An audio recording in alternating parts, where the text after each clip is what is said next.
Shadows of extinction.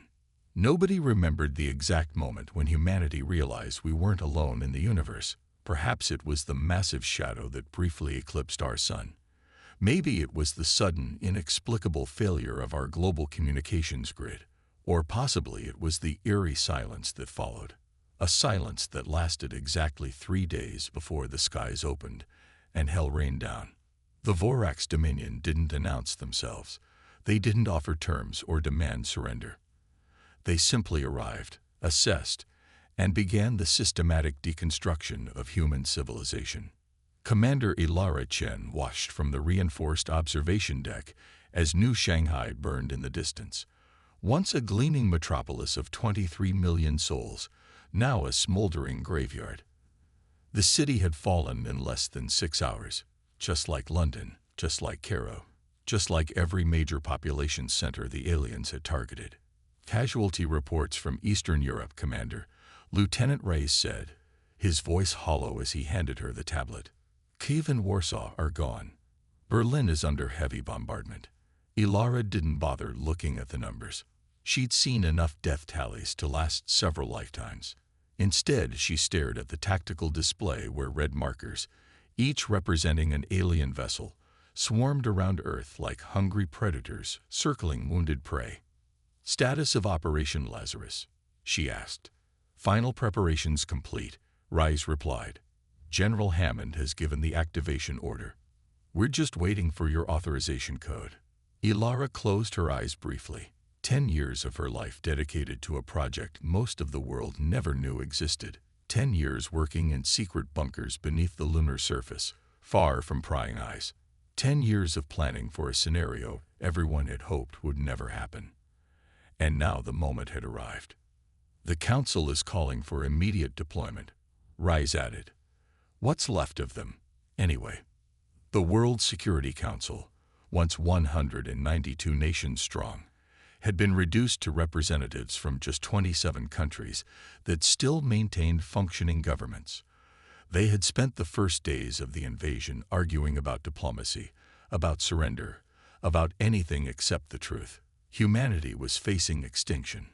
Tell them Lazarus is activating, Ilara said finally. And may God have mercy on us all. She pressed her thumb against the biometric scanner, then spoke the activation phrase that only 4 people on Earth knew. Ashes of Eden. Rising Phoenix. Deep beneath the lunar surface, something stirred. The Vorax commander, Supreme Overlord Drazek, observed the burning planet from the command bridge of his flagship, the Eternal Dominance. The conquest was proceeding even more efficiently than anticipated. Preliminary scans had revealed Earth to be a technologically primitive world, barely into its space age, with rudimentary weapons and defenses. Quaint, he had said when first briefed on human military capabilities. They still use chemical propellants and nuclear fission. How adorable. The Vorax Dominion had conquered 17 systems in the past cycle, adding their resources and subjugating their populations. Earth would be the 18th, a minor acquisition, but one that would secure their hold on this spiral arm of the galaxy. Supreme Overlord, his tactical officer called out, we're detecting unusual seismic activity on the human moon. Drazek's 6 eyes narrowed. Proximity mines. Primitive nuclear devices. Uncertain, Overlord. The readings err. The officer never finished his sentence. The lunar surface erupted in a precisely choreographed sequence, massive sections of the moon's crust lifting up and sliding aside. From the newly formed chasms emerged sleek, obsidian shapes, each nearly a kilometer long, with no visible propulsion systems or external weapons. What is this? Drazek demanded, rising from his command throne. 7 colossal vessels now orbited the moon, their hulls seeming to absorb rather than reflect light. No transmissions, no radiation signatures, nothing that conformed to known propulsion physics. Scan them. Drazek barked. We cannot, Overlord. Our systems cannot lock onto their structure. It's as if. As if what, fool? As if they're not fully present in our dimensional space. Drazek's mandibles clicked in agitation. This was impossible. The humans were primitives. They had no such technology. The Dominion's intelligence was flawless. Unless, priority alert from forward fleet, the communications officer shouted. The human vessel's air. A blinding flash erupted on the view screen. Where a formation of 30 Vorax warships had been positioned, there was now only expanding debris and dissipating energy. What weapon did this? Drazak roared. No one answered because no one knew. The 7 human vessels had not fired anything recognizable. They had simply existed, and somehow that existence had unmade his ships. For the first time in his 300-cycle military career, Supreme Overlord Drazak felt something unfamiliar crawl up his spine. Fear. In the command center of the Nemesis, the lead vessel of humanity's secret Lazarus fleet, Commander Chen stood surrounded by displays showing the aftermath of their first engagement. 37 enemy vessels destroyed, reported the tactical officer. No survivors detected. Our systems suffered minimal strain. Gravitational displacement field stable at 89%. Ilara nodded, her face grim. Begin targeting sequence for the next wave. Prioritize their command ships and planetary bombardment vessels. The bridge crew, all veterans who had spent years training for this moment, responded with quiet efficiency. Unlike traditional military vessels, the Lazarus fleet operated with minimal personnel. Each dreadnought carried a crew of just 50 humans, supplemented by advanced AI systems that handled everything from navigation to weapons control. Commander, the communications officer said, we're receiving a transmission. It's directed at us specifically. Ilara frowned. Put it through. The main display flickered, then resolved into the image of a creature that resembled a cross between an insect and a reptile. Its carapace gleamed with bioluminescent markings that shifted in complex patterns. I am Supreme Overlord Drazak of the Vorax Dominion, the creature said, its voice rendered into English by the ship's translation systems. You have committed an act of aggression against our peaceful expedition force. Ilara almost laughed at the absurdity. Peaceful? You've destroyed our cities and slaughtered millions. Necessary preparation for integration into the Dominion, Drazak replied smoothly. A process all civilized species undergo. Your resistance is unexpected. We're full of surprises, Ilara said coldly. Here's another one. Withdraw your forces immediately, or we will destroy every last ship in your fleet. The alien's mandibles clicked rapidly, a gesture the AI translated as amusement. Interesting threat from a species that was crawling in mud when my ancestors were mapping the stars. Your vessels are impressive. Stolen technology, no doubt. But the Dominion has never retreated. The Dominion has never surrendered. Neither have we, Ilara replied. The difference is, we've been preparing for this day. She signaled to cut the transmission, then turned to her tactical officer. Target their flagship. With respect, Commander, the officer said, the enemy flagship is surrounded by over 200 support vessels. Our calculations suggest high risk of collateral damage to Earth if we engage at this range. Ilara studied the tactical display. The officer was right. The resulting energy discharge could potentially affect the planet's atmosphere. Deploy the Wraiths, she ordered instead. From the undersides of each Lazarus vessel, hundreds of small, dart-like craft emerged. Unlike the larger dreadnoughts, these were piloted by humans, specifically individuals who had undergone extensive genetic and cybernetic modification. The Wraith pilots were technically still human, but they had sacrificed much of their humanity in exchange for the ability to interface directly with their craft. Their nervous systems were fused with the ship's controls, making the vessels extensions of their own bodies. Wraiths deployed. The operations officer confirmed. Engaging enemy fleet. On the view screens, the small craft accelerated toward the Vorax fleet, moving with impossible precision and speed. The alien vessels, despite their advanced technology, seemed clumsy by comparison. Their energy weapons fired constantly, but the Wraiths twisted and turned in ways that defied conventional physics, avoiding every shot.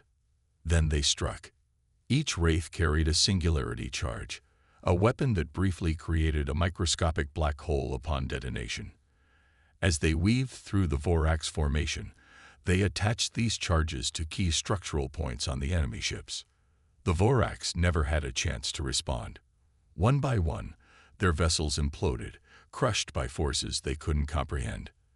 There was no explosion, no debris, just ships collapsing in on themselves, vanishing into infinitesimally small points of incredible density. Within 9 minutes, 78 Vorax vessels had been eliminated. Supreme Overlord Drazak's flagship is breaking orbit, reported the tactical officer. They appear to be retreating. A cheer went up from the bridge crew, but Ilara remained silent. She knew this wasn't over, not by a long shot. The Vorax would return with a larger force. They would adapt. They would seek to understand the technology that had defeated them. But for now, humanity had won its first victory. Earth had been granted a reprieve. "Recall the wraiths," she ordered, "and prepare a status report for the Council. They need to know what we're up against." As the wraith pilots returned to their carriers, Ilara stared at the tactical display where the remaining Vorax ships were accelerating away from Earth at maximum speed. For the first time since the invasion began, she allowed herself a small smile. The galaxy had believed Earth was helpless. Now they would learn just how wrong they had been. But in the darkness between stars, something far more terrifying than the Vorax was stirring, awakened by the energy signatures of the battle. Something ancient, something that had been watching humanity for far longer than anyone suspected. And it was coming. Vengeance among the stars. News of Earth's victory spread across the galaxy like wildfire. On hundreds of worlds subjugated by the Vorax dominion, whispers turned to shouts, and then to rebellion. A primitive world, one that most advanced civilizations had written off as inconsequential, had not only resisted the Vorax, but had sent them running. It was unprecedented. It was impossible. It was hope. In the asteroid belt between Mars and Jupiter, Commander Ilara Chen stood before the holographic representations of Earth's remaining leaders. The observation deck of the mobile command station Olympus offered a perfect view of the Nemesis as it underwent repairs following the battle. "The Vorax retreat is temporary," she explained. "We've accessed their communications network, and they're already mobilizing their Grand Armada. We estimate 3 Earth weeks before they return, with at least 5 times the firepower." President Alvarez of the Pan-American Coalition rubbed his tired eyes. "Can we withstand such an assault?" "Impossible to say with certainty," Ilara admitted.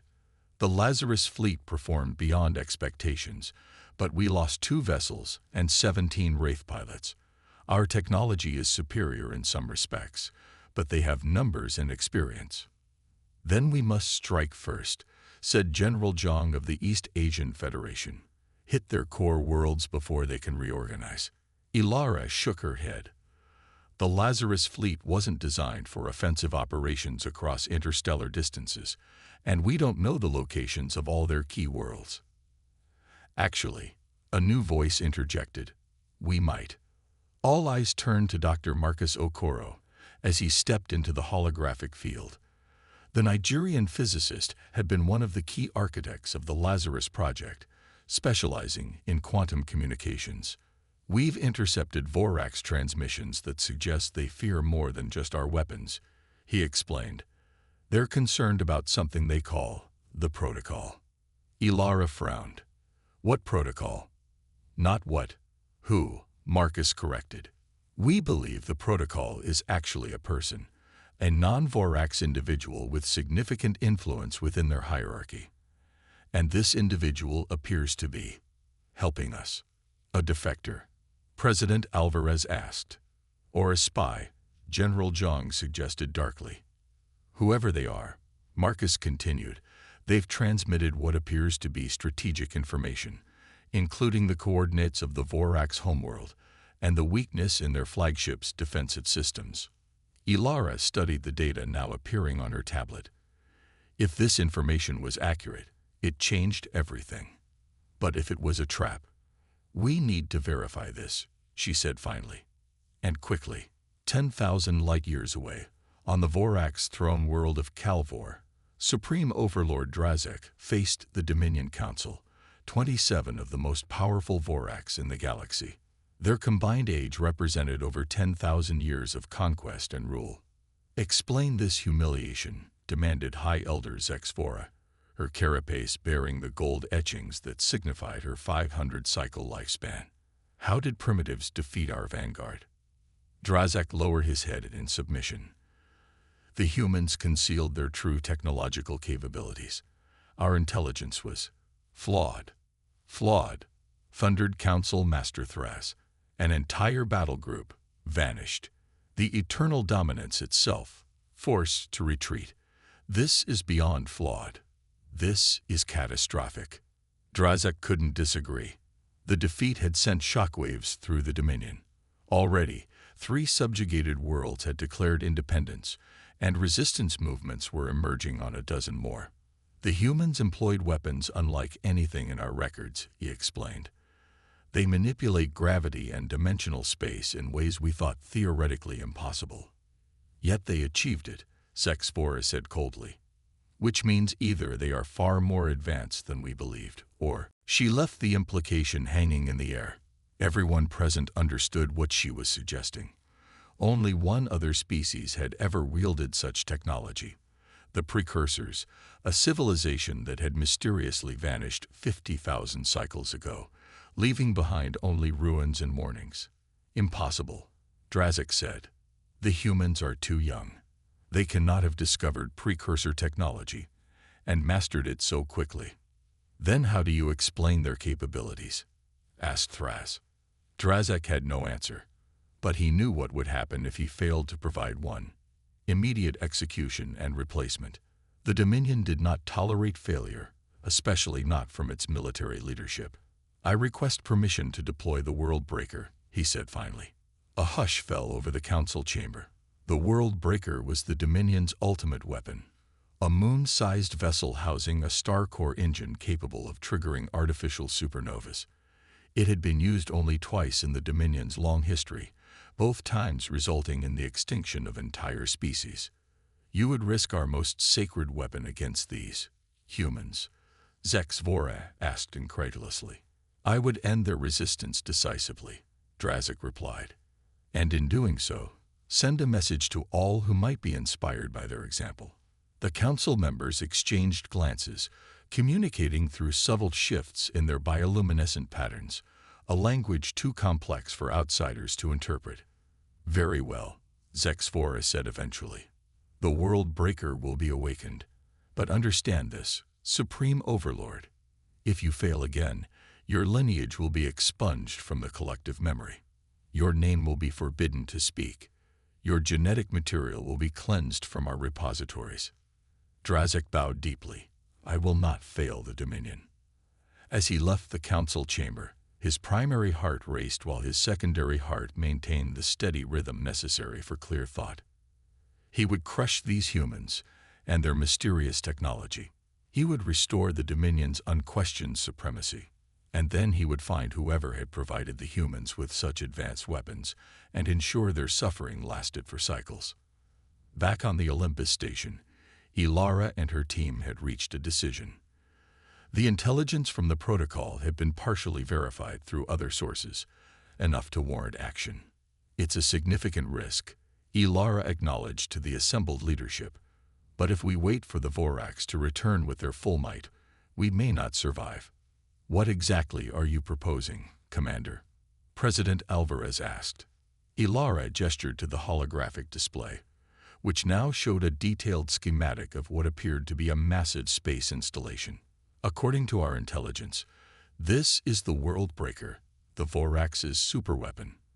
It's currently being prepared for deployment against Earth. Gasps echoed around the room. This weapon can trigger artificial supernovas, Ilara continued. It could destroy not just Earth, but our entire solar system. Can we evacuate? Someone asked. With what ships? General Zhang replied bitterly. We barely have enough vessels to move a fraction of 1% of Earth's population. Ilara held up her hand for silence. We don't need to evacuate. We need to strike. She manipulated the hologram, zooming in on specific sections of the world breaker. The protocol has identified 3 critical vulnerabilities in the weapon's design. If we can insert a team onto the installation and sabotage these points, we can trigger a cascade failure that will destroy it before it reaches Earth. A suicide mission, General Zhang observed. A necessary sacrifice, Ilara corrected. I'll lead it myself. 24 hours later, Commander Chen stood in the launch bay of the Nemesis, facing the 30 volunteers who would accompany her on the mission. Each wore the specialized infiltration armor developed for the Wraith program, suits that could bend light around them, rendering them nearly invisible. You all understand this is likely one way, she said simply. The odds of returning are. She shook her head. I won't insult you with false hope. A tall man with cybernetic implants visible at his temples stepped forward. We've all made our peace, Commander. Earth is worth it. The man was Major Alexander Volkov, formerly of Russian Special Forces. Like many of the volunteers, he had lost everything to the Vorax invasion. Family, home, future. All that remained was the chance for vengeance. Then let's make this count, Ilara said, clasping his shoulder. Board your vessels. The infiltration team would travel in 5 modified Wraithcraft, smaller, faster, and with enhanced stealth capabilities compared to their combat counterparts. The mission profile was straightforward. Approach the world breaker under cloak, breach the outer hull at designated points, infiltrate to the core, plant quantum destabilizers, then evacuate if possible. As Ilara boarded the lead craft, Dr. Marcus Okoro approached her. I have something for you, he said, handing her a small device that resembled a wristwatch. It's a quantum entanglement communicator. It will allow us to maintain contact even when conventional signals would be blocked. Ilara strapped it to her wrist. Thank you, Marcus. Just come back, he said quietly. Earth needs leaders like you for what comes after. She offered him a rare smile. I'll do my best. The journey to the World Breaker's position took 72 hours of silent running through the void. The Wraithcraft, operating on minimal power to avoid detection, maintained formation through quantum-locked navigation systems. When they finally caught sight of their target, even the battle-hardened veterans among them fell silent in awe and terror. The World Breaker was beyond massive. It was an abomination against the natural order. Nearly twice the size of Earth's moon, its surface was a chaotic mass of weapon emplacements, energy collectors, and gravitational manipulators. At its center, visible through a transparent section, pulsed an artificial star, contained and channeled by technology that seemed to defy comprehension. My God, whispered Volkov over the comm. How do we fight that? We don't, Ilara replied. We kill it from within. Form up and prepare for final approach. The 5 Wraithcraft activated their dimensional displacement fields, technology reverse-engineered from artifacts discovered beneath the Martian surface decades earlier. To external sensors, they simply ceased to exist in normal spacetime, becoming quantum ghosts that could pass through solid matter. They penetrated the World Breaker's outer defenses without triggering any alarms, emerging inside a vast hangar filled with Vorax fighter craft. Deployment positions, Ilara ordered as their vessels settled onto the deck. Remember, minimal engagement. We're not here to fight. We're here to end this. The team split into 3 groups, each heading for one of the critical targets identified by the protocol. Ilara led the first group toward what had been designated as the primary power distribution hub. They encountered surprisingly little resistance at first, just routine security patrols that were easily avoided using their stealth technology. But as they approached the central chambers, the situation changed dramatically. Commander, Volkov's voice came through her quantum communicator. We're encountering heavy resistance at Target 2. They know we're here. Before Ilara could respond, alarms began blaring throughout the installation. Massive blast doors slammed shut, sealing off sections of the facility. "Someone betrayed us," muttered Lieutenant Santos, who was covering their rear. "Or the protocol was compromised," Ilara said. "Doesn't matter now. All teams, accelerate timeline. Plant your charges and withdraw to Extraction Point Alpha." They fought their way through increasingly dense Vorax security forces, the infiltration team's advanced weapons, miniaturized versions of the singularity technology used by the Lazarus fleet, gave them an edge, but their numbers were dwindling. Ilara's team finally reached the power distribution hub, a cathedral-like chamber dominated by pulsing conduits of energy that seemed to flow like liquid light. "Set the destabilizers," she ordered. 3-minute delay. As her team worked, the chamber's main doors exploded inward.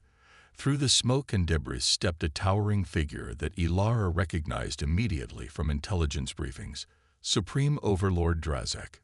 "Commander Chen," the Vorax leader said, his translated voice echoing through the chamber. "I've been looking forward to meeting the architect of my temporary setback." Ilara raised her weapon. "It's more than a setback. Your world breaker is about to become the galaxy's largest debris field." Drazak's mandibles clicked in what the translation software interpreted as laughter. "You think I didn't anticipate this?